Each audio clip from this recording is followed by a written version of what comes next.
Time for the 10-pole events of the football season. The annual Spread Your Wins and Fly draft. E.J. Smith, Fran Duffy, and myself drafting over-unders for the other 31 teams in the NFL. Coming up next on the PHLY Eagles podcast.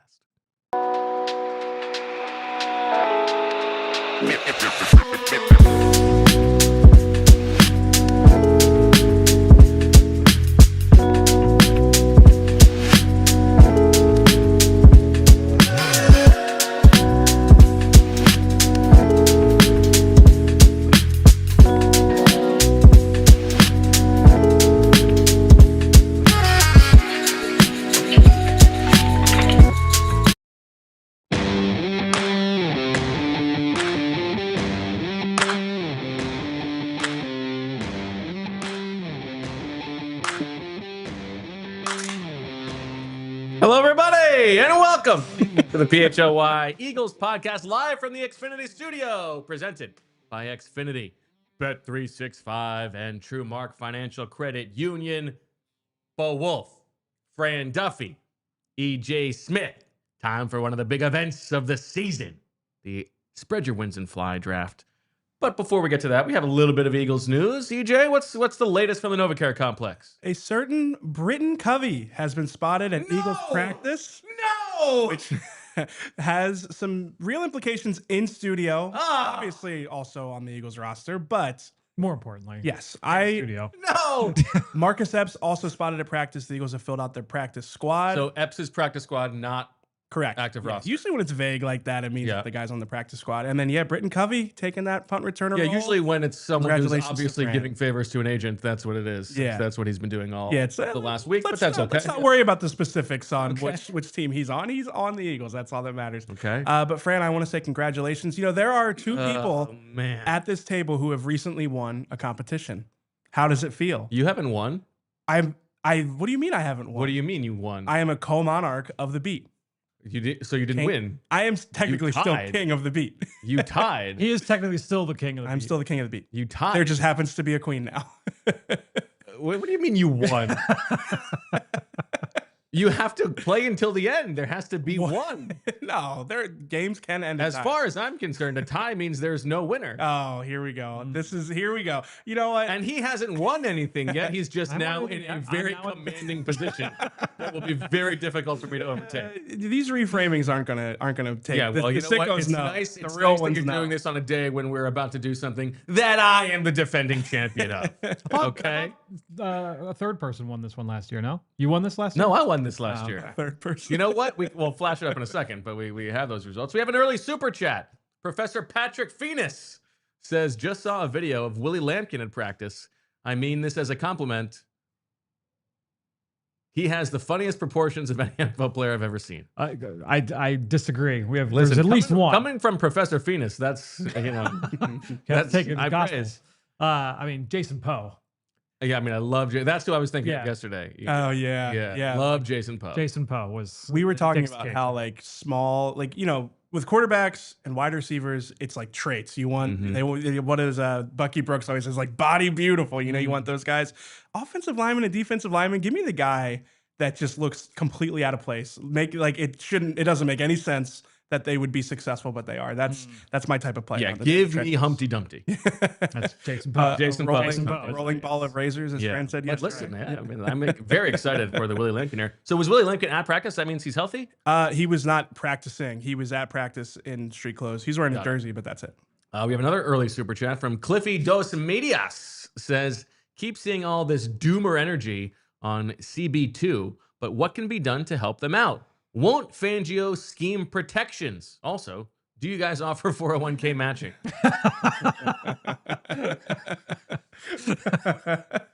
I'll let you take the first one. Yeah, I mean, look, they are going to do things to protect whoever that second corner is. Now, last year, that's what makes it's so interesting to follow because last year they did not play favorites to one side or the other between Darius Slay and between Quinyon Mitchell. They were able to kind of be interchangeable and better disguise what they were doing from a coverage standpoint because they didn't play favorites in that way. Now I would imagine, yes, they are going to roll coverage to the opposite side of Quinyon Mitchell on a more consistent basis. What does that mean? Does that mean they're going to change some of the coverage calls? Does that mean they are going to be more predictable? Our offense is going to try and take advantage of that. That is something certainly I'll be following here over the first month. The second part. The second part, I'm pretty sure the answer is no.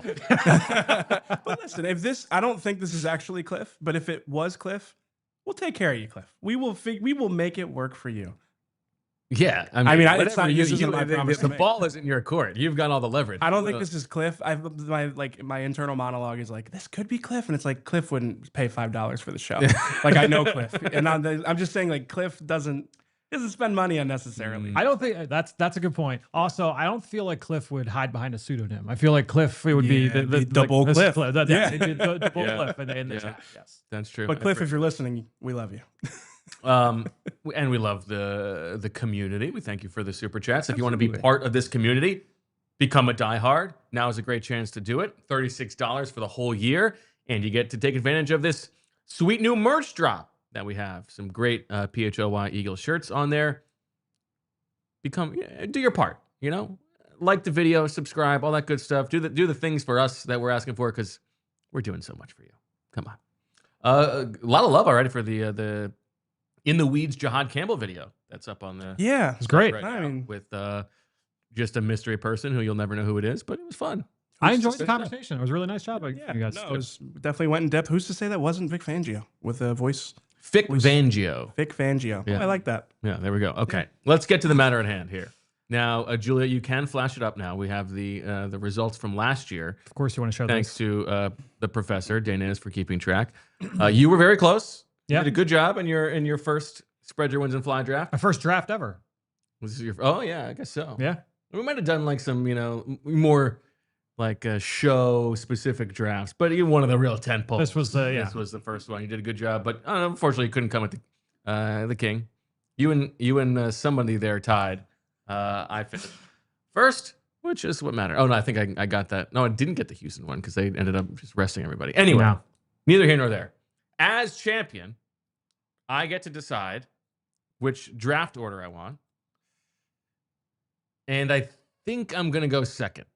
And so you finished second, Fran. You get to decide, do you want to pick first or do you want to pick third? I'm going to pick third. Now I'm going to call foul here because last year you let Fran decide what he wanted to do. So he watched last year's episode. I studied the tape. Wow. See, this is okay. All right. You're right. I'm sorry. That's fine. I won, so I get to go first. Is this because I am king of the beats and you are a little bit upset about it?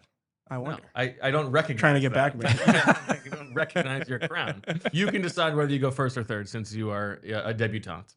I would like to go third. I'm sorry, Fran. That's fine. I want to go. You know what? No. You got I want to go first because I can stick to the bit if I go first. What's the bit? You'll find out. Okay. It's a good tease, right? Now, for the uninitiated, we have here 31 of the win totals as they are on Bet365. Everybody here is going to draft 10 of them. Whichever team does not get drafted becomes Julia's, and Julia gets to pick over-under. But we also get 2 challenge flags, and this is when we get 2 challenge flags. Okay. When you disagree with the over or under that someone else has drafted, you can throw your challenge flag and take the other side on that one, and you get 2 of those, and you are allowed to throw the challenge flag on the same as someone else. So if EJ drafts the Cowboys over, you and I both think it's the under, we are allowed to both throw it. Both can flag it. Got it. Go. Everybody cool on the rules. I'm good on the rules. I am, as a very competitive person who is also bad at these types of games, this is going to be an interesting ride for me because I want to win more than anything, but I'm not feeling great about my chances. Well, I gotta tell you, I had my whole thing set up here, and I was expecting to have like 20 minutes to be able to really set my board. And we were just, we were racing down the highway to get to Novacare and back. Bo beat me things going both on. ways. So impressive driving by. If you didn't have to put it in GPS, maybe you would have faster. I actually was like, I had a security in knowing I could follow him. So if I messed up, I would just do what he did. Do you feel like you see a little bit of an afterglow on Fran? Oh my God, Willie yeah. Lampkin stuff.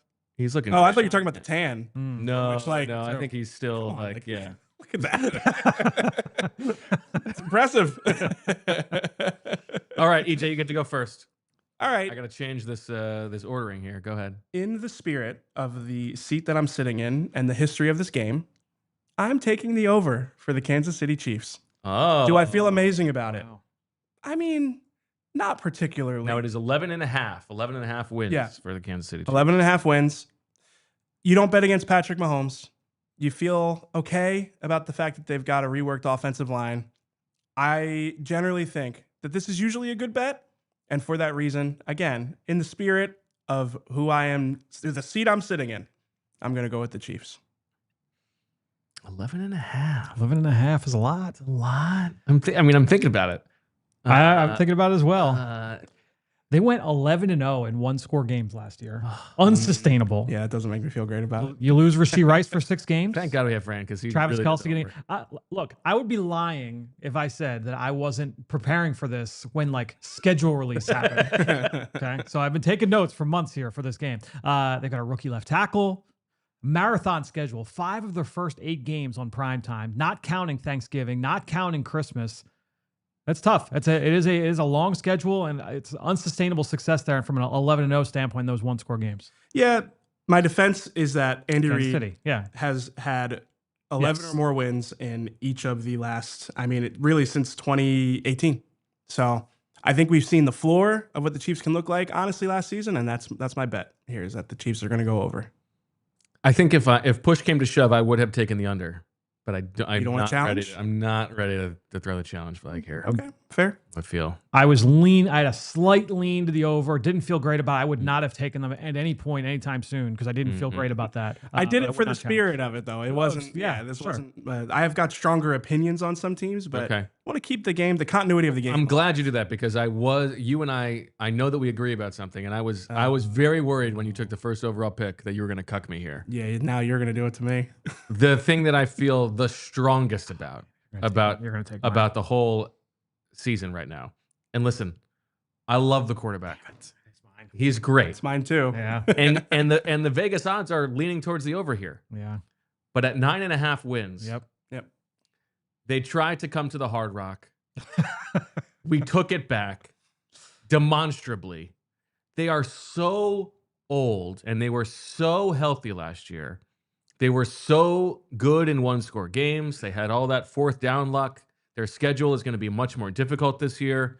I am taking the under on the Washington Commanders at 9.5, and I feel very good about it. It's going to be my first pick. Yeah? Yeah, you got me. Can I play devil's advocate here? Jayden Daniels. Jayden Daniels is awesome. Yes, awesome. And he could absolutely be all that it needs for them to win 11, 12 games. And I feel like at that 9.5 number, some of the factors that you were accounting for are already baked into that number. No doubt about it. I think that the argument listen, I would have taken the under on the Commanders as well, but I feel like the argument that the Commanders will be better than that is one that revolves around Jayden Daniels being the mouthwash, right? Being the player that overcomes the regression, the one-score games, the older roster. If he is as good as we think he can be, there is a valid argument for them being able to overachieve relative to that number.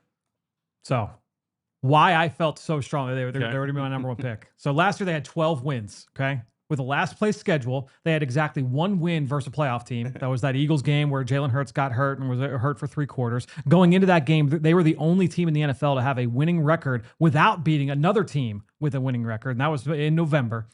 Jayden Daniels led 4 fourth-quarter comebacks. He threw an NFL record 5 touchdown passes in the final 30 seconds of the game. He had the Hail Mary win against the Bears. He had the touchdowns versus the Eagles game that we talked about earlier. He needed 2 fourth-quarter touchdowns to beat the Giants in week 2. The Giants didn't have their kicker, had to go for 2 3 times and failed all 3 times in order for Washington to get that win. They beat the Saints in week 15 with a failed 2-point conversion at the end of regulation from New Orleans. This is from Jimmy Kempski in the dumpster fire piece. Atlanta missed a field goal with a backup kicker at the end of regulation in that game. Washington goes on to win in overtime. Bo already referenced 87% best 4th down team by EPA this century. That's from Anthony DeBundo over at The Ringer. Kemsky in the piece Tony that came out Buns. this week. Tony Buns coming through. Jimmy Kemsky this week and when the age piece after the final 53-man cutdown. Yeah. The oldest in the NFL by a wide margin in 2025. Average age of 28.09. That's the oldest since he started charting this exercise back in 2012. The previous two oldest were the 23 Saints and the 18 Raiders. Their records were 9-8 and 4-12, so wouldn't have hit this 9.5 win total. They've got a ton of primetime games. This is from Connor Orr right after the schedule got released. None of the three teams with the most primetime games last year made the playoffs. One of them led the league in adjusted games lost due to injury. Washington, that's interesting. Talking about their age, this is an extremely old team. You got to worry about what that age what that could look like here. They play 4 teams versus teams coming off a bye this year. That's the most in the NFL. They have the third worst rest edge in the NFL, according to Warren Sharp. Terry McLaurin, late arrival. Noah Brown's already missing time. They had great injury luck a year ago. They were extremely healthy. They lose Sam Cosmi in the final game of the year. Sam Cosmi not going to be out there for the first part of the season. Cliff Kingsbury goes in the tank in the second half of seasons. This team's not sneaking up on anybody. Very easy. Should have been the first pick. Wow. This isn't even his pick. I feel like we both got to just clear out. We'll just we're going to say our picks and then let Fran go through his spreadsheet here. No, nothing is as long as that one. That but is still. the longest one. I think that ends the show right That there. was fantastic. Let's clip We know that. how to clip that one. Clip that and send it to WSDC. All right, I got to follow up. I got to make my Yeah, pick. you got to All right. I'm going to go with my first one. See, what's tough is that you guys made fun of me for going like basically all overs last year. So I really wanted to hit that because I was an under. So now I'm going to have to take 2 overs. Yeah. It's okay. I'm yeah. a natural hitter. Most of my top picks are unders. I'm an optimist, so a lot of mine are overs. You know what? I'm going to go with 1 over and 1 under. My first over is going to be Green Bay Packers, 9.5. I think when you look at the Green Bay Packers, they went 11-6 last year. Obviously, that's 2 games better than this. They were 5-3 in 1-score games. They just had a lot go wrong last year. This is 9.5. Just for the record. They were able to. They still hit the over. So you had Jordan Love getting hurt. You had all these drops from wide receivers. New defensive scheme. You had injuries in the offensive line. Yes, they did not beat great teams, but they played all of them very, very close. It's unlikely that they were to go 0 again here this year against the best teams in the schedule. I do think the Detroit Lions, maybe potentially down. Minnesota, J.J. McCarthy, with a new starting quarterback there. They do have the 7th hardest strength of schedule, according to our friend Professor Daniz Selman, going off of his strength of schedule graphic. Again, have a tough schedule. You got the Eagles, you got the AFC North, you got the NFC North. But a lot of those games are at home. I just have general belief in that coaching staff. That's something we talked about when we did the 32-team draft, back in the spring. Green Bay Packers over 9.5. It's a good follow-up to Jordan Love, I believe, winning the Franz Dovebird of the Year. Yes, from the Ospreys. We get poked fun at for this, but I like the Packers. Yeah, they were going to be my actual first pick. So. Oh, really? Yeah, we're all sort of in concert here. Yeah. I like the Packers a lot, and if I had to probably pick a team, you're telling me that's going to be the best team in the NFC that's not the Eagles, I think I probably would pick the Packers. Yeah, I feel good about that one. Yep. Let's go to my second one. I'm going to go with an under, and I'm going to go with the Pittsburgh Steelers at 8.5. One too. Aaron Rodgers, we know. Look, he's our friend Sheil Kapadia. I'll speak for myself on that one. Our friend Sheil Kapadia. When he's on the Daily Show, it's great. That he had you on. Great format. Yeah, great friend of all of ours. Yeah, that's a great show. Absolutely. Yeah. Only one quarterback has started at least 10 games in his age 42 season. That's from Sheil, and that was Tom Brady. So expecting that from Aaron Rodgers. You're going to have a little bit of a reach there. According to Jimmy Kemsky, the Pittsburgh Steelers, the 2nd oldest team in the NFL behind Washington. They'd be number 1 in any normal year. We know Washington, again, exorbitantly old. Underlying stats, when you look at this team from a year ago, don't point to a team that should have won 10 games. To me, I think when you look at the way that they won a lot of those games, they were able to just kind of squeak it out at the end, which is a hallmark of Mike Tomlin. One of the reasons why he consistently is able to have a non-losing record. They do have the 10th hardest strength of schedule, according to Daniz. They've got an early bye week, and then week 7 on for an old team.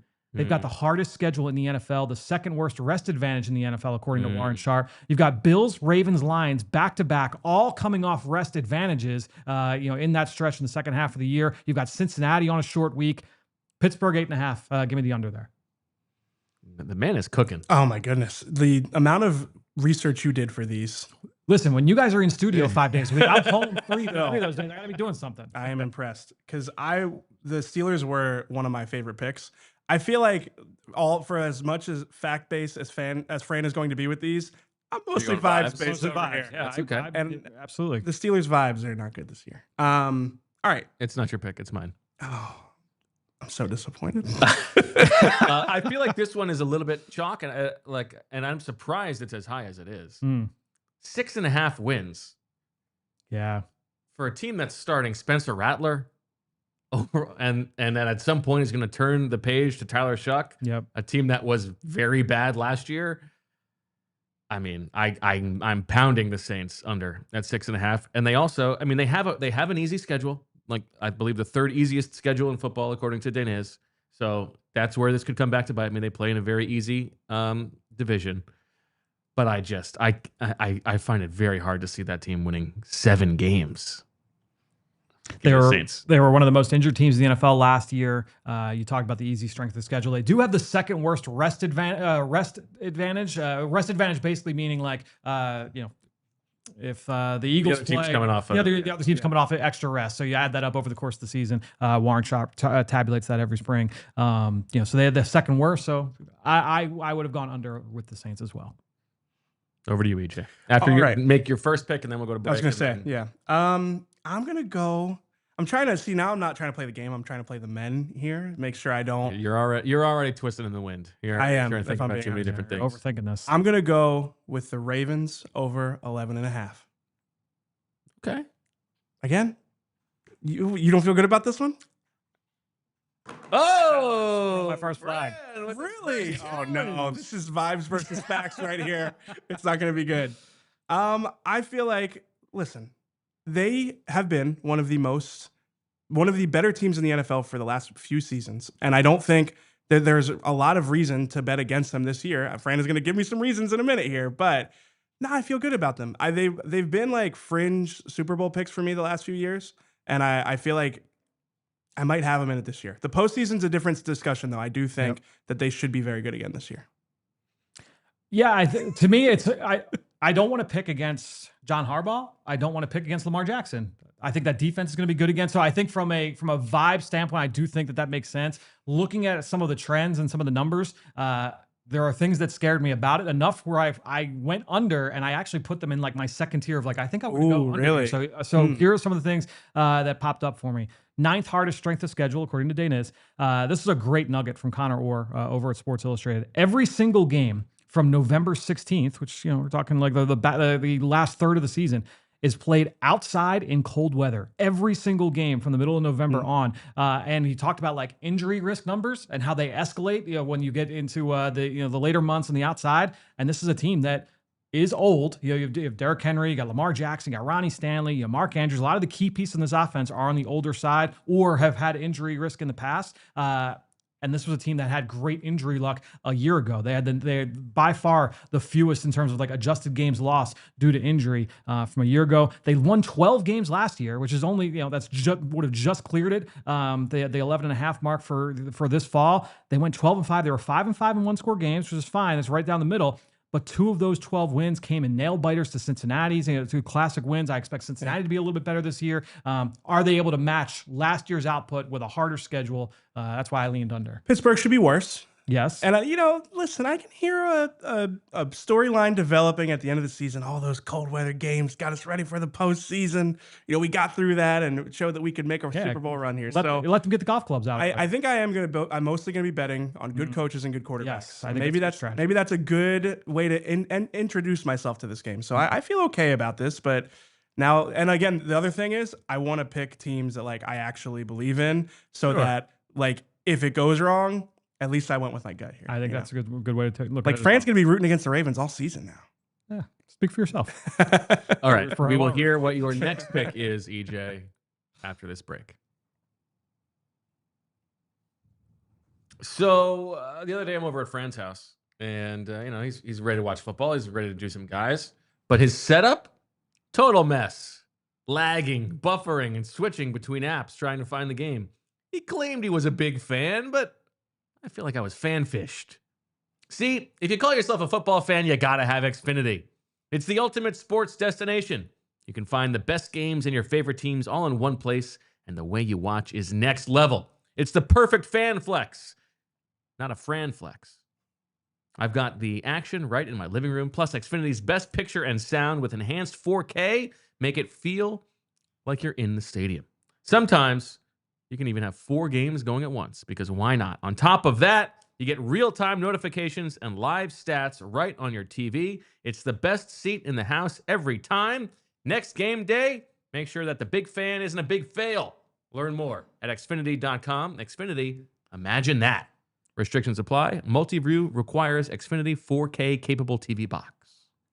We'll now hear from our friends over at Righteous Felon, because if you're craving the perfect snack that satisfies your hunger and provides the right amount of protein to fulfill your body's daily needs, well, they've got the solution for you. It's Righteous Felon beef jerky and meat sticks. Righteous Felon traces its roots all the way back to the hallways of Downingtown Middle School and was officially launched by lifelong friends in their apartment kitchen after college. This Exton, PA-based company has been making all-natural, premium quality, better-for-you meat snacks for over a decade and evolved into the region's preeminent jerky brand. The packaging is fun and engaging. The flavors are bold and tantalizing, and the texture tender and soft. These are, without question, the best meat snacks around. And we're only saying that 5% because they're paying us to do it. The jerky and the sticks are sold in favorite local retailers like Wawa, where they're running a 2-bag for $10. Best value you will see anywhere deal on jerky right now. You can get it in Giant, you can get it in Costco, Royal Farms, and thousands of independent stores. What's more, Righteous Felon helps fuel your favorite Philly athletes as well by working with the nutritionists of each local pro sports team to provide jerky and sticks for players to eat before and after workouts and as a refueling snack during games. So if Righteous Felon jerky and sticks are good enough to keep Philly's pro athletes performing at the top of their game, it's got to be good enough for you, the average Joe Schmo, as well. Now, if you're the kind of person who wants a deal and snacks delivered to your doorstep, you can order online at righteousfelon.com using the discount code PHLY20 for 20% off. They've got all kinds of cool variety packs and bundles on the site, so it's also the perfect gift for that special meat snack lover in your life. Again, that's discount code PHLY for 20% off your order on righteousfelon.com.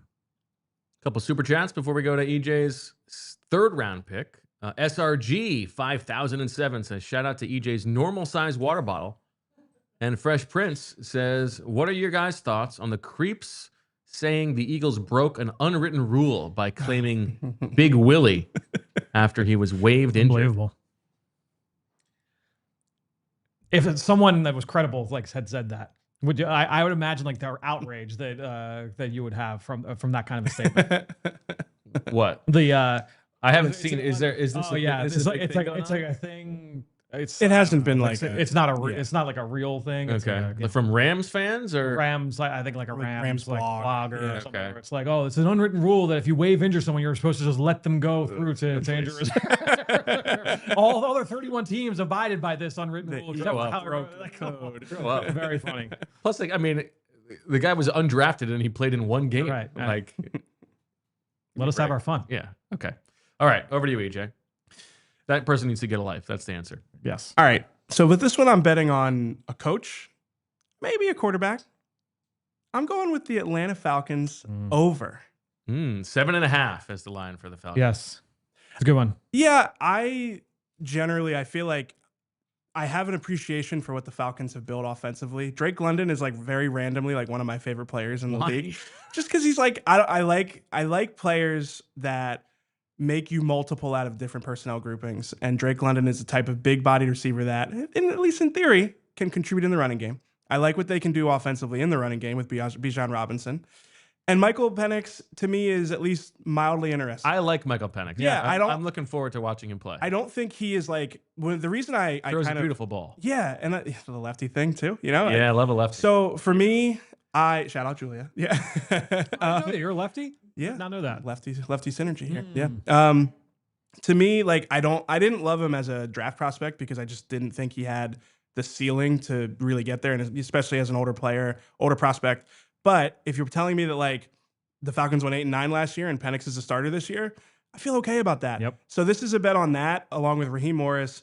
I don't know how they're going to be defensively. I know that they've got some question marks on that side of the ball, but I mean, we're talking 7.5. It's not like we're talking 8 or 9 here. So, I like the Falcons. And oh, by the way, 6th easiest schedule according to Daniels. Yes. So, number 2 healthiest team in the NFL last year, so there could be some regression coming their way from that standpoint. But I agree. Again, they won 8 games last year.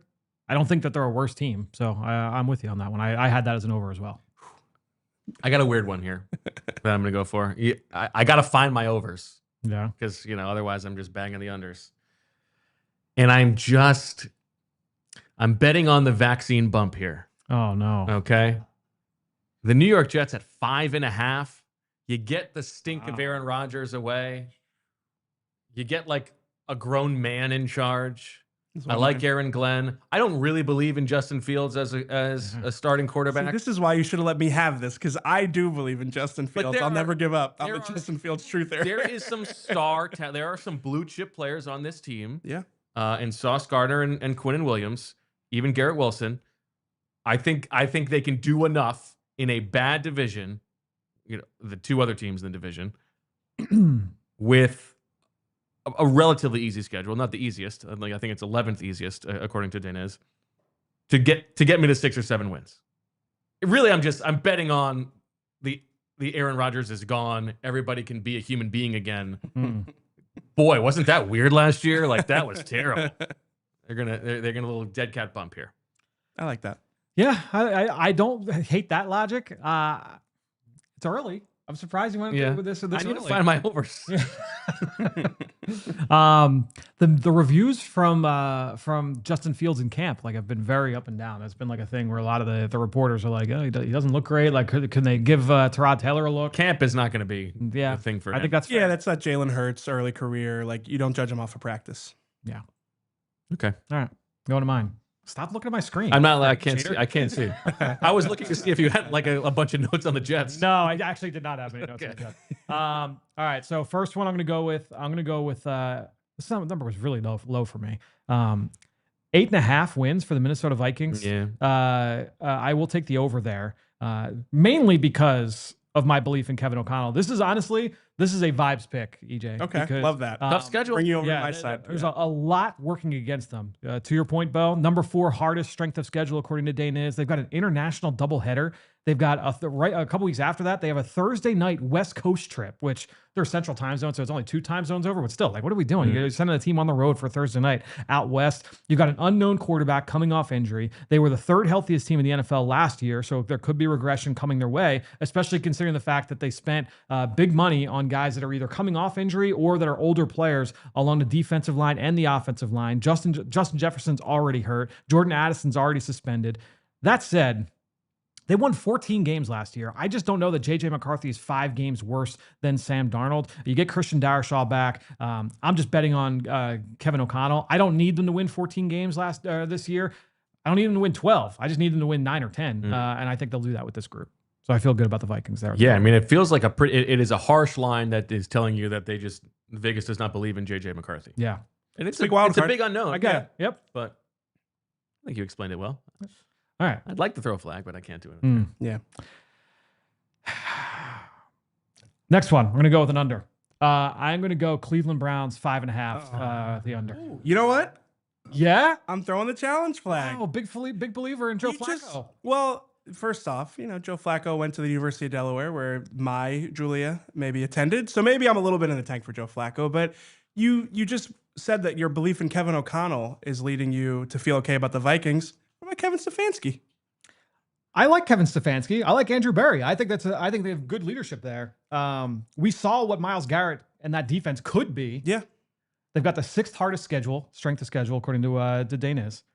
The early slate, like that first half of that schedule, is rough. So we're talking like 1-6 like type of start. And if that's the case, I feel like they get into, all right, let's see the young guys early. And if that's it could really snowball. It was really hard to kind of pick out, could this team reach 6 or 7 wins? The number 5 worst rest edge in the NFL, according to Warren Sharp as well. So hard strength of schedule, and the schedule makers did them no favors. With that quarterback situation, I didn't feel great about it. I'm betting on the head coach with this one. I feel okay about it. You're gonna throw I was thinking about it. You're thinking about throwing the flag? I was thinking about throwing the flag too, and I'll tell you why. I think that defense could be really, really good. Defense could be very good. They were awesome 2 years ago. Yes. that had a little bit of expected regression last year. They've still got like the same good players. We've seen Jim Schwartz do it. They came here and they looked really good. I mean, you know, it was against some injured guys. But I can't do it. I can't. I feel like I would have taken the over. I feel like the Joe Flacco, now if they change quarterbacks midseason, I feel a little bit worse about this thing. But if you told me that like they had like a floor at quarterback that is least respectable given last year, I think they could be 3 wins better than they were last year. How old is Joe Flacco? 63. Joe Flacco's 40. He's 40 years old. So this goes back to the Shield stat of like 40-year-old quarterbacks that can play at least 10 games. We're going to see Dylan Gabriel / Shedeur Sanders. Maybe And I it's also, the like, Shedeur I also Sanders like Rice at the end of the last. it's not just the quarterback. Like they got nobody else on offense. Yeah, I know Jerry Jeudy had this like, you know, sort of patty cake volume season last year. They're going to break out some trick plays. Like, They're going to break out some trick plays. They're running trick plays in the red zone and joint practice. We're not asking. We're not that door. I'm not predicting them to make the playoffs, but Michael Dunn's not walking through that door. Definitely. That's what they're missing. That's what they are missing. Okay. Again, got to find an over here for myself, and this is like the corollary to you always taking Kansas City over here. I'm going to believe in Josh Allen. 11.5. It's still a pretty easy schedule because they're in an easy division. They feel like the team where it's like, okay, like this is the year we really got to do it. And there's some pressure that comes with that. Their expectations, but I think Josh Allen is awesome. I'm going to take over 11.5 wins. Good. It's a good pick. They're in my top tier. So I go twice now, right? Yes. Oh, keeping track of the rules in the game. Well, you know how a snake draft works? You can pat yourself on the back. There was a draft. It's not like a unique rule to this game. There was a long stretch in here where I had no idea who was going next. So the fact that I knew I was up twice. We are on the 7th floor. Listen, we're gonna take the small wins. I got here without the GPS. I know the rules of the game.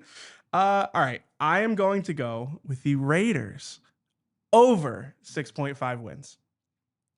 I'm going to borrow from our friend, Mr. National Shield Kapadia. Yeah, I like the National. Yeah, who is discussing the changes between seasons for at head coach for the various teams. And the jump from Antonio Pierce to Pete Carroll. Pete Carroll doesn't have a lot of losing seasons to his record. And I might be a little bit of a Geno Smith truther. Not as like a playoff, change maker at quarterback, but competent. If you tell me, if you give me both of those guys, I feel like they could get above 6.5 wins. In the last few minutes, you have pounded the table for Justin Fields, Joe Flacco, and now Geno. And I've crowned myself as like the traits guy at quarterback. Yeah. Like, give me the ceiling. But we're not talking about like Super Bowl contenders. I'm just like trying to pick out like who's gonna win, who's gonna be competent back there to give their team a chance to win a mediocre amount of games. And they just signed Amari Cooper, so they mean business. Maybe I feel worse about it now. I'm thinking about this one too, but I'm not going to do it. You want to challenge it? I'm thinking about it, but I actually had the over as well. I leaned over. I didn't feel great about it. This was in my bottom tier of picks.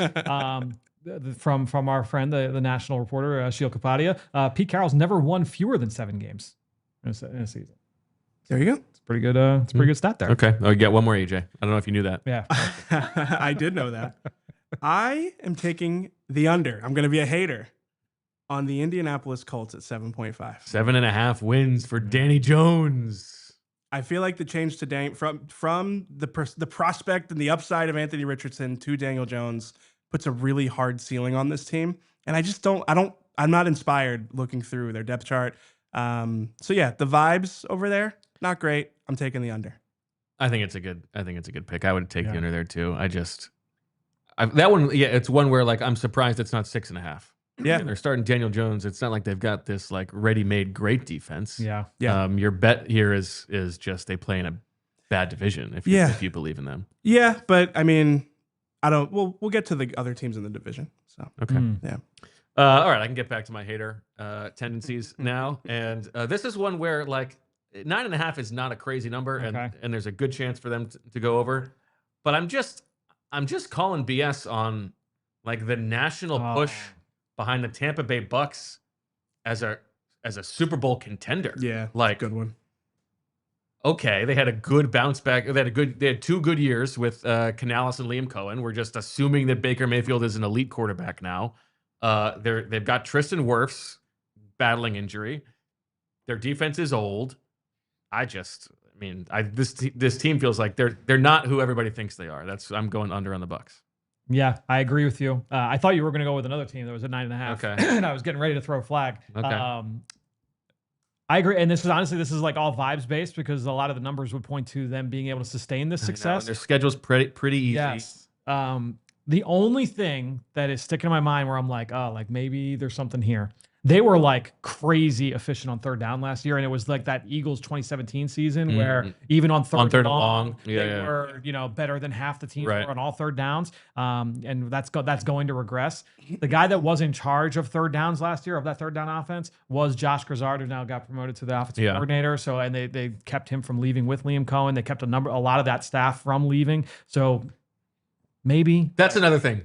The way that they threw a fit about Liam Cohen not texting them that he was still in Jacksonville, not too unserious. Too unserious. See, I'm a little surprised by this because I feel like you're a little bit in the bag for Jason Light. No. I feel like you are. I feel like you always have, there's like a tinge of positivity whenever, really? I used to kill Jason Light for the Aguayo pick. That's why I've always noted the positivity in the last 18 months. That's interesting. I was batted down on the Aguayo thing by somebody who was like, that was not him. That was the owner, making him draft a kicker in the second round. But still, that was insane. I think Light's good. I don't think I've ever been in the bag for him. All right. It's a weird accusation for you to throw. It wasn't necessarily an accusation. It was just I just know something I note of. Look at you. Okay. Does that one go back on you? No, this one doesn't go back. This is the good one. Okay. So you've cornered the good one. No. All right, over to Fran. Over to me. Actually, you know what? Let's take a break. Yeah, let's do it. And then we'll come back, and you got a double. All right, we have to talk to you about the good people at Ford and the all-new Explorer. That's right, it's America's all-time best-selling SUV, a legacy of family trust and performance with 3-row seating for up to 7 passengers. It comes with your choice of 3 different powertrain options and is available with rear-wheel drive or intelligent 4-wheel drive. The 3-liter EcoBoost V6 has up to 400 horsepower if you're looking for something sporty, or you could go with a hybrid model with up to 500 miles of driving range if you're after something fuel efficient. This also comes with Ford's terrain management system, perfect whether you're driving home in the snow, trekking across the sand, or even towing a trailer. You'll also be getting an advanced suite of driver assist features with Ford Copilot 360 and a large digital instrument cluster for that high-tech feel. Available with captain's chairs and plenty of storage space with the seats folded down, the new Explorer is truly a do-it-all SUV built for families, but ready for adventure. TrueMark Financial Credit Union. Busy week. Busy couple weeks at the household. You got... one kid starting first grade this week. We got the middle child going back to preschool next week. A lot of stuff to get done. You're making your list. You got to get the nap mats, the lunch containers, the clothes, the works. Preschool might be pint-sized, but let's be honest, the costs definitely are not. That's why this year, plan ahead. Use the TrueMark Financial Credit Union debit card that earns rewards every time you swipe that card and choose credit for your back-to-school purchases, whether it's snacks, school shoes, or that very cute backpack you can't resist. You will be earning points. And those points can be redeemed for cash, travel, or retail gift cards, merchandise, and more. If you've already got your eye on a gift card that'll help cover part of your school supply haul, it feels good knowing that it'll be giving you something back just for buying the things that you need anyway. So, if you are already a TrueMark Financial Credit Union member, be sure to check out your debit card benefits before you start shopping. And if you're not yet a member, now is the perfect time to join. Just stop by one of TrueMark Financial Credit Union's 24 branches or visit TrueMark.com. That's TRUMARK.com to open your account today. TrueMark Financial Credit Union is federally insured by NCUA. All right, Duff man, let's put that research to work here. 2 picks for you. So I have one left in my top tier. but I think I can wait on it. Ooh. Because I don't think that proposition go back and forth. because the thing is that I feel like it's one where one of you guys could go the other way on it, Yeah. and so I could throw the flag on it, and so I yeah. still get to stamp that take. I know, but is this like going to run a draft room one day? I'm never. You I'm not gotta, running the draft room. you gotta, So I think I'm going to go with teardrop. I got a couple overs here for my second tier. I'm going to go to the team that I thought you were going to hit on that I was about to throw a flag on. Okay. Denver Broncos at 9.5. I'm going to take the over. Now Flag. Right, beautiful. That's okay. So I figured you felt this way about the Broncos. So when you started saying the 9.5, I was like, oh, he's going in on Denver. I'm going to throw the flag on it. All right. So here's the thing with Denver. They won 10 games last year. 10-7 in 2024, despite going 1-5 in one-score games. Okay. Bo Nix as a rookie quarterback. I do have faith in Bo Nix to keep that shit. I don't think he's a top 5, top 6, top 7 type of quarterback, but I do think he's a good NFL starter. Good coach. I do have a belief in Sean Payton. I think that defense is going to be good once again here this year. Purely off vibes, like I just feel like this is going to be a good team. So to me, like they're predicting it's a 9.5 number. They went 10-7 a year ago. Give me the over there on the Broncos. I expect regression on defense. Yeah, I think they'll go from being one of the 2 or 3 best defenses in football to bottom half of the top 10. And I'm not a Bo Nix believer. And I think they're playing over their skis a little bit. You did the research, but I've got to go against the DNVR. That's fine. Okay. All right. What's your next one? I'm going to go with another over here. You've all got one challenge flag remaining. I really am worried about Fran taking mine here. The number's high. 10.5. For the Cincinnati Bengals. Ooh. They won. They were 9-8 last year, despite a horrific start. They go in the hole and they are able to bounce back, nearly make the playoffs. They go 3-7 in one-score games, but this defense was horrific last year. 31 teams in the NFL, aside from Cincinnati, when they scored at least 33 points, they went 52-1. Those 33, the other 31 teams. The Cincinnati Bengals went 2-4 when they scored 33 points last year. They still won 9 games, despite the fact the defense was that bad. I'm counting on my former boss. This is an Al Golden pound the table. Turn that defense around. You're going to take it from one of the worst defenses in the league. Even if you just make it league average, they're going to get to 11. I think that offense is going to be humming on all cylinders. Everybody's happy there in terms of Joe Burrow, T. Higgins, and Jamar Chase. Chase Brown, keep him healthy. Offensive line should be a little bit better. There was a young group last year. Now defensively, you get Trey Hendrickson. You get him paid. Finally, get him in the door. Give me the over there on the Bengals. That was going to be mine. That was going to be yours? That was it? Beautiful. Okay. I feel better about not picking that team. I've got 2 that I'm deciding between here. Wait, is it not my turn? No. Snake draft, man. Dude. All right. What are you talking about? I thought it was my turn. Oh, yeah, because you're in the middle. You chose to go first. Okay. All right, fair. So it's Snake. And just when you were pounding your chest over knowing that it was your turn. I celebrated it because I knew that it was like a 50-50 chance. Unbelievable. I don't love...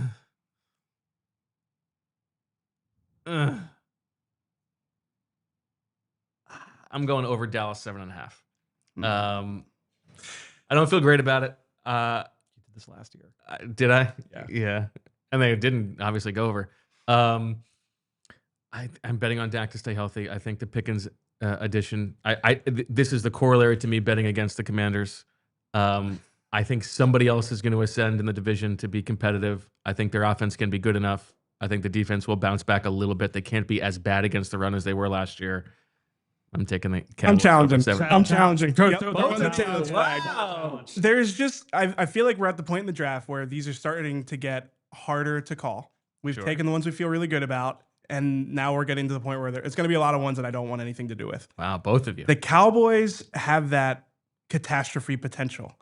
I could see them completely imploding by like week 5. Yeah, they have that every year though. Yeah, but this year especially, it's already, the reels are starting to turn. We talked about like the coaching turnover. Not sure I'm buying the Schottenheimer. I mean, I don't even know if there's Schottenheimer hype. Yeah. So yeah, no, I think this is a fun one to have a challenge for. Again, like I'm trying to preserve like my Sunday when I'm looking at NFL gsis, which is like the stat thing for people who are not sickos like us.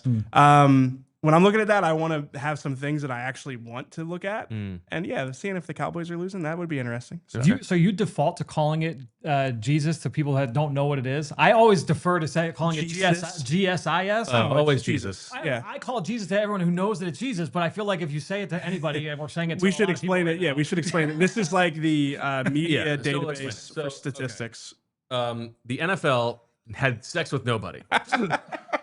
And still, it created this stat service, the virgin birth of NFL Jesus, and saved us from all not knowing how many yards somebody had or what their third down percentage was.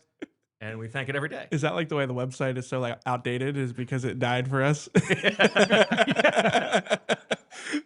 It's spelled GSIS to be fair, but we all call it Jesus. So. 7.5 is like the lowest win total for the Cowboys in a long time. Yeah. They're always artificially bumped. Always bumped. The fact that it is this low makes me think that everyone like Vegas is like, please bet the Cowboys because they know it's going the other way. Number 8 hardest schedule in the NFL, according to Daniels. They're the first team ever to face 4 straight teams that won 14 games the year before, starting in Week 12. Eagles, Lions, Vikings, Chiefs. They've got a stretch of 3 games in 10 days midseason. The history of Mike Tomlin giving up on a wide receiver and that receiver That's going true. up to 8, That's very true. Yep. All the Micah Parsons stuff. O-line injuries already. No running back talent. And we're putting all our faith in Brian Schottenheimer to get this right. Yeah. And Dak coming off an injury. And that defense. A lot of faith. Somebody's got to win games in the division. Do they? Yeah. Okay. I mean, you are making me regret it. That's all I wanted to do. All right, EJ. Now it's your turn to pick. I have 2. And then you get another pick. Yeah. Wait, it's not my turn? Don't stress me out like that. All right. I feel really good about one, and then the other ones, I think there's a tier skip for me after this last one.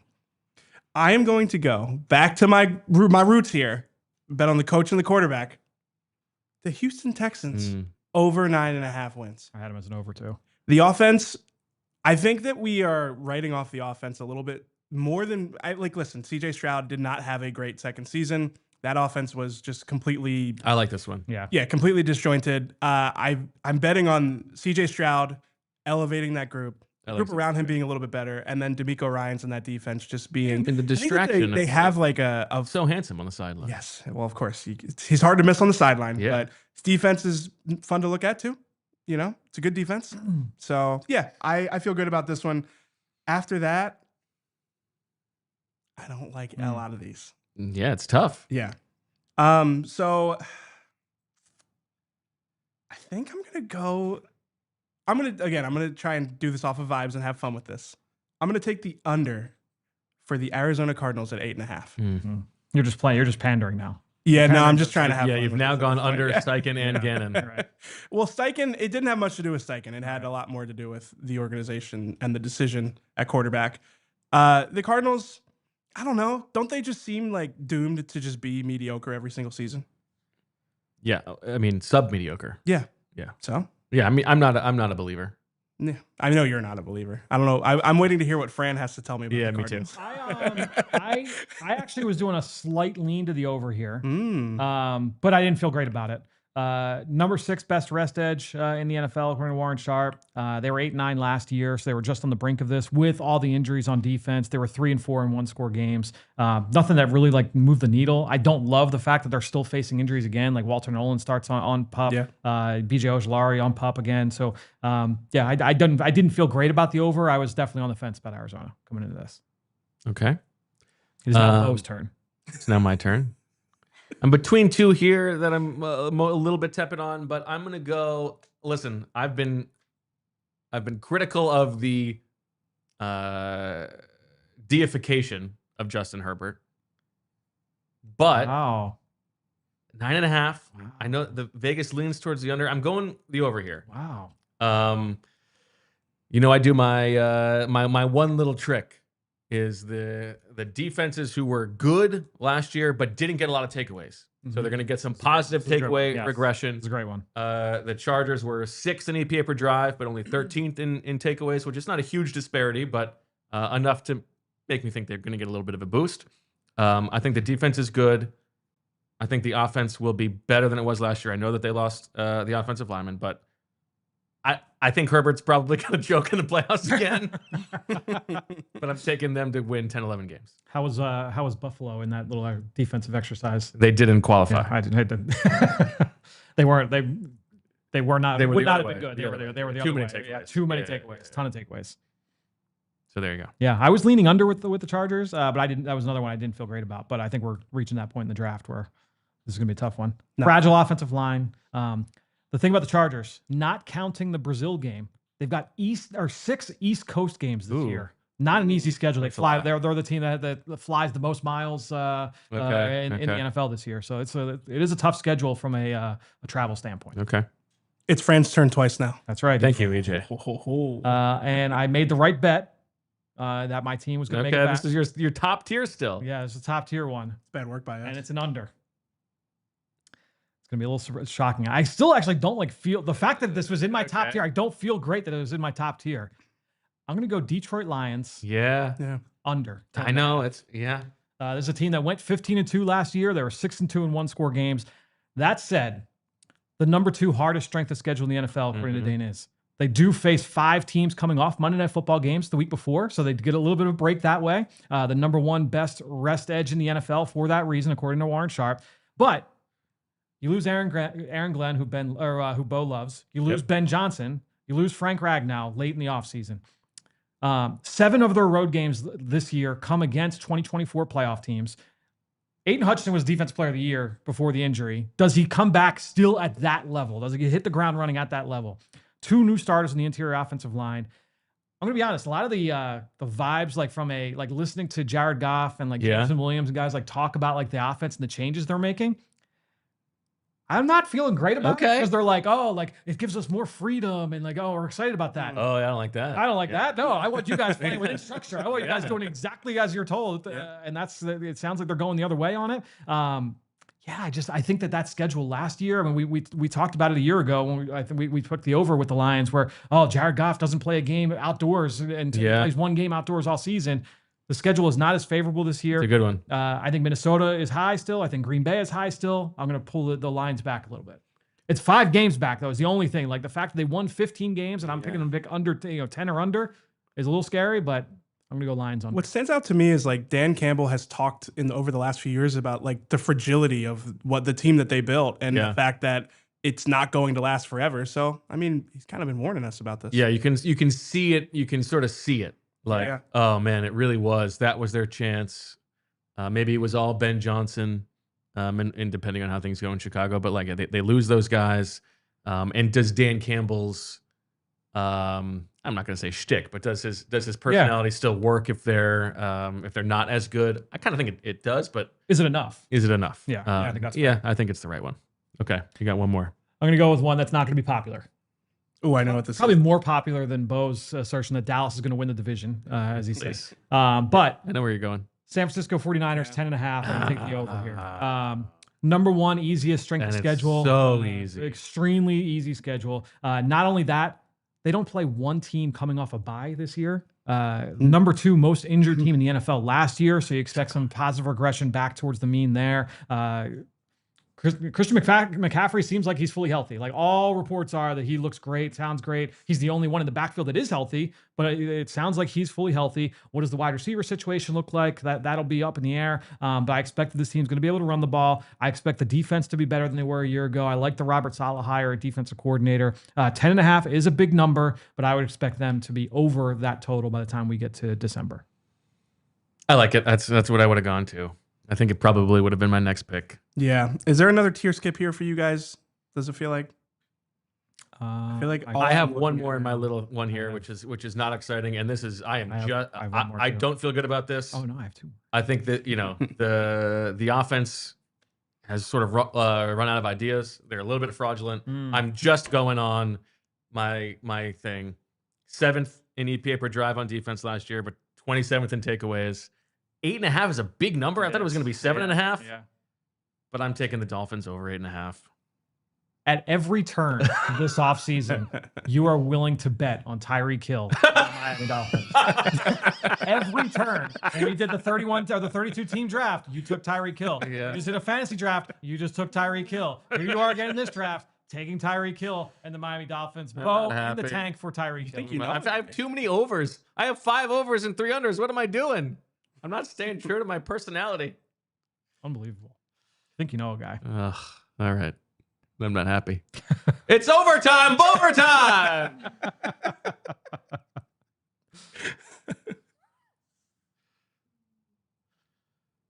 I want to throw up. Now, EJ, you have 2 picks. I know. And I don't feel good about any of the remaining teams. So I'm going to stick to coach and quarterback here. And I'm going to take a very reluctant over for the Chicago Bears at 8.5. Ooh. I'll throw the challenge flag here. Okay.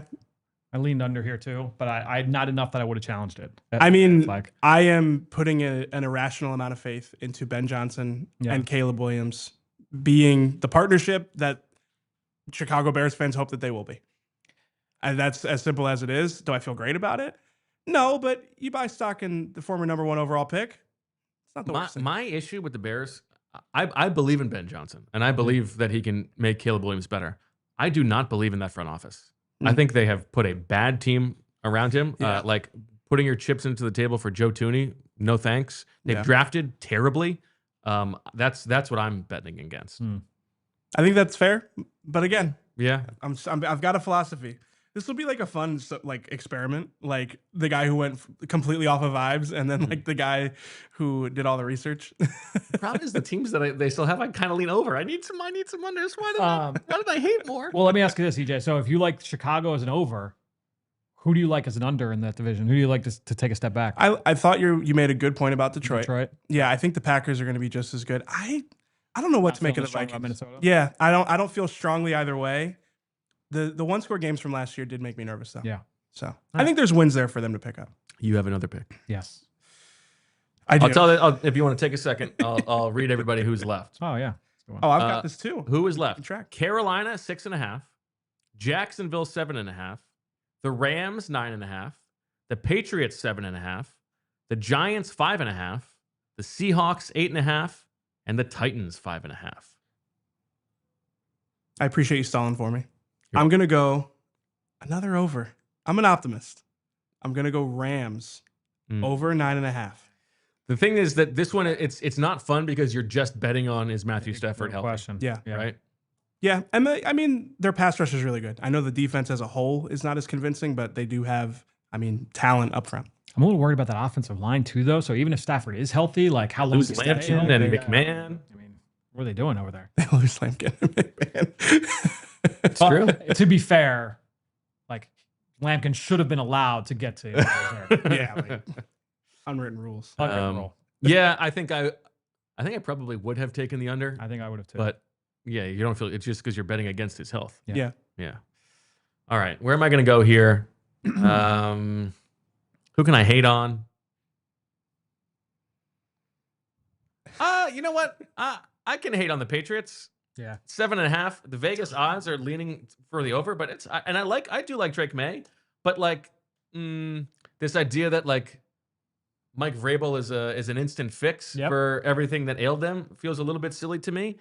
I don't like that defense. I don't think that defense is going to be great. Their offensive personnel is not great. I know everybody loves Trevion Henderson from the summer that he's had. He's a fun player, but 7.5, like 8 and 9 for them. Yeah.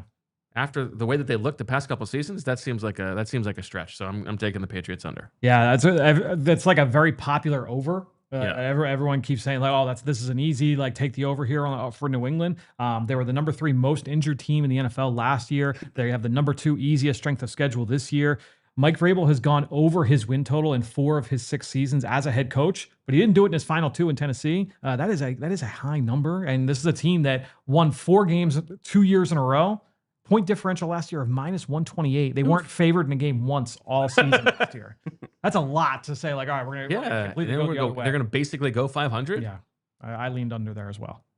All right, I'm gonna go to another team that was your last 2 picks. Oh, these are my last 2. Oh man.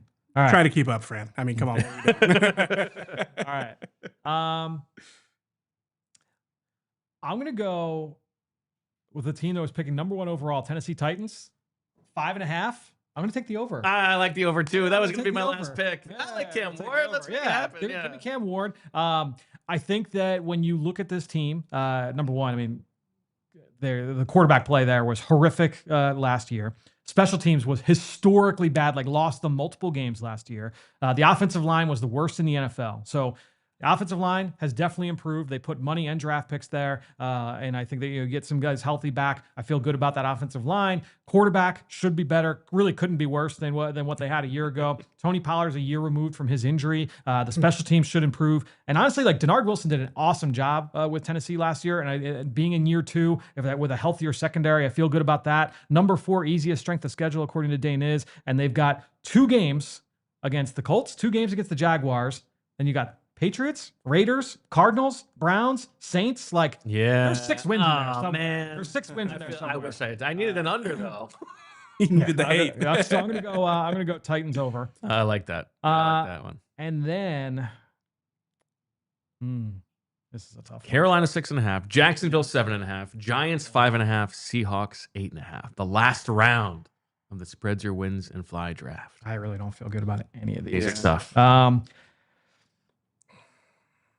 All right, this is a hedge. Okay. I'm gonna take the over. Ugh, I don't feel good about this. You're I'm gonna taking take the over the Giants? I'm gonna take the over. No, I'm not gonna do that. I'm gonna take the over on the Jacksonville Jaguars. Duval. Oh yeah, I'm gonna take the over there.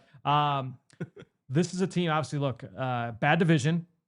So the same logic applies to what I just said with the Tennessee Titans. They were 4-13 last year, but they were 2-9 in 1-score games. Just like could not find ways to be able to close things out. If Liam Cohen is the magician that people make him out to be with Tampa last year, I'm expecting some positive regression there for everybody involved. And then this is the 9th easiest schedule from a strength of schedule standpoint, according to Dane is. So I don't feel great about this one. Give me Jacksonville on the over. I don't love that one though. All right. Can they win 7 games? Oh, I thought about that one. I want to go over on Seattle, but I don't believe in Sam Darnold. Yep. The Giants, I mean, it's ugly. I think I'm going to use my last pick on over for the Panthers at 6.5, which I don't feel great about. Yeah. But it's the 5th easiest schedule according to Dennis. Yeah. That's baked in. I feel like I do actually feel like the NFL zeitgeist is a little bit too high on Bryce Young now. Yeah. It's like, oh yeah, that good end of the season, like he's just going to be good. Yeah. And I'm not so sure I believe that. But listen, they've got Derek Brown, which is worth 8 wins on his own. A year ago. I like Ted McMillan. Yeah.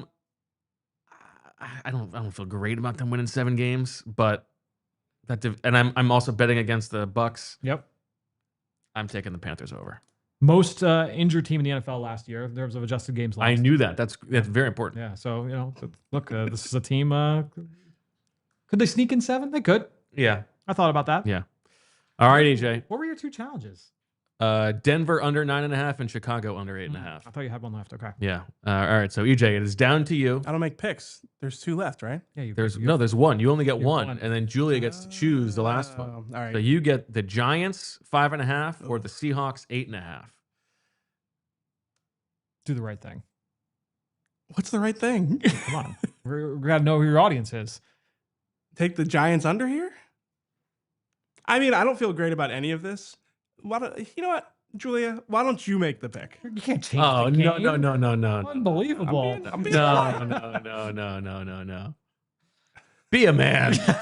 I'm being a gentleman. I'm offering Julia her choice here. She doesn't, you know what? Julia doesn't want to root for the Giants. So I'll take the Giants under. Under 5.5. The hardest schedule in football. Yeah, I just don't feel good about it. Unless you just believe in the force of Abdul Carter. Yeah. And Malik Neighbors. They remind me of the Commanders for all those years where it's like they have a good front. They just stink everywhere else, and it kind of just like cancels out the fact they've got so much talent up front. All right. Do you have some Seahawks nuggets that you can pass on to Julia to help her decide whether she wants the over or under 8.5? Nothing crazy. Number 5 best rest edge in the NFL according to Warren Sharp. So they'll have extra. The Vegas extra time odds to fill in. lean towards the under. Yep. But they are the only other team in here who was top 10 in defense last year, but not top 10 in takeaways. I'm going to go over. Mike McDonald, we believe. Mike McDonald. Julia taking the over on the Seattle Seahawks. All right, here's your roundup. EJ the Optimist. 3 unders, plus a challenge flag under. Okay. EJ the Optimist. Kansas City over 11.5. Baltimore over 11.5. Atlanta over 7.5. The Raiders over 6.5. The Colts under 7.5. The Texans over 9.5. The Cardinals under 8.5.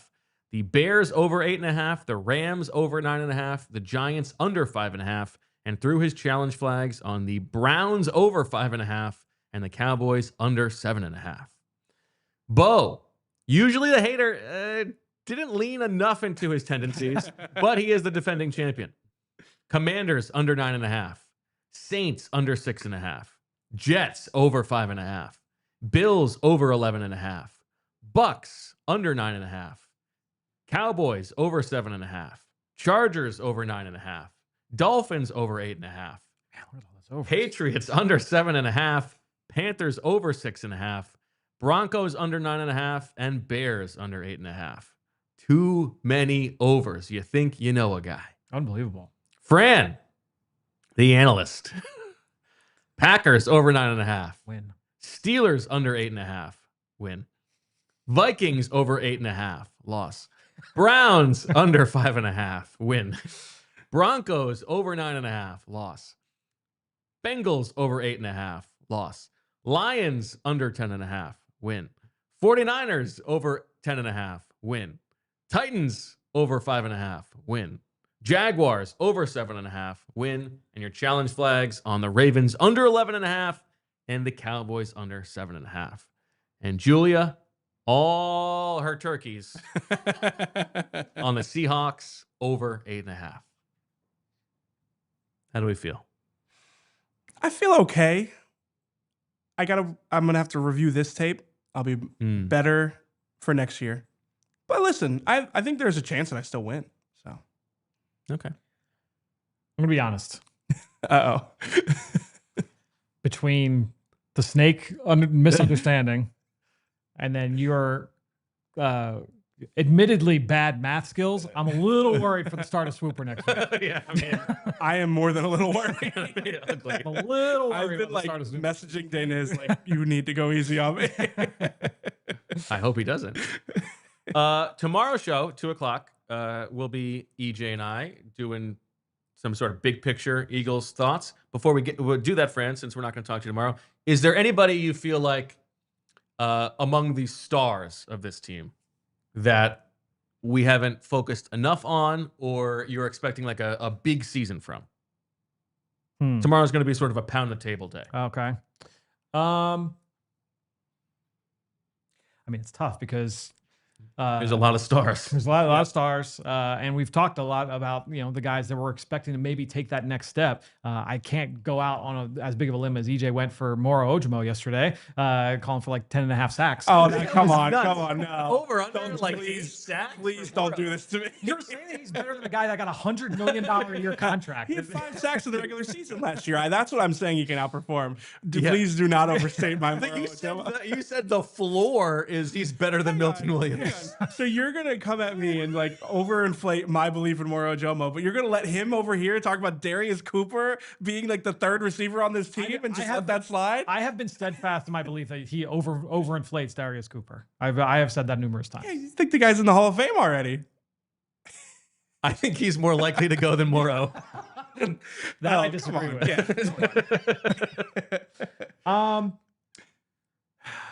I kind of think this is a big DeVonta year. Okay. That's probably the big one, though. That's a good one. Yeah, I think that obviously I do think that but ultimately I just feel like the passing numbers overall are just going to be better. So I think that in terms of like the over unders that you guys talked about with DeVonta Smith, I would be pounding the over for DeVonta Smith. Right. Whereas you're pounding it for AJ. Yeah, and I just feel like I can't do both. Last Right. one, Again, intellectually Fran, dishonest. do you have notes in there on the Eagles? No, 11.5. I did not. No. Okay. No. Okay. 11.5. No. It's high. Literally, I did this research solely just for this game, so I did not do anything. But when it got to the Eagles part of whatever I was reading or listening to, I skipped it. I do want to just keep picking your brain here. Now that we have the roster set around the league, was there one or two favorites of yours that you were proud that they made a roster? Oh, that made it. Off the top of my head, no, because I honestly you only focus on the guys who got cut. No, it's more so. I am actually focused on the guys who made it, but I've looked at basically every team's roster, and so like trying to It's think all- of, yeah. it's all like a jumbled mess up there. Especially considering I've been doing the over unders most of the morning today. EJ, Darius Cooper wearing number 80 instead of 18. How do you feel about that? I feel like 18. I would have liked 18 better. I agree with that. Yeah. You like it? I would have preferred I 18. feel than like it's got 80. the Rager bad juju. Yeah, but 80 is Paris Campbell. That's true. It's not like 80 has much of a better history. Both better than 41. I think we can all agree on that. Yeah. Yes. SRG with a super chat. Turns out Bovertime was just foreshadowing how Bo was planning to attack, spread your wings, and fly. Unfortunately, you're right. I should have called it Bunder Time. Okay. It's pretty good by SRG. Yeah, that's true. Clever. All right. Thanks, everybody. Make sure that you are liking the video, subscribing, commenting, all that good stuff. Remember, great chance to become a diehard. Don't want to miss that sale. We're back tomorrow at 2 o'clock. And then, next week, it's the game. There's no show on Monday, but we will have a big preview video with Cuz and EJ and myself hitting your YouTube algorithm on Monday. Tuesday, got me and EJ previewing this game. And then Wednesday, we got a super preview, a 4-seater with the three of us and the professor previewing the game. Swooper for the first time. Fantastic. And then we've got some fun surprises for you for the game day coverage on Thursday and a big surprise after that. Lots of good stuff coming down the pike here on PHLY. Stay tuned. We will talk to you tomorrow at 2 o'clock. And as always, we love you. We all silly like the mayor.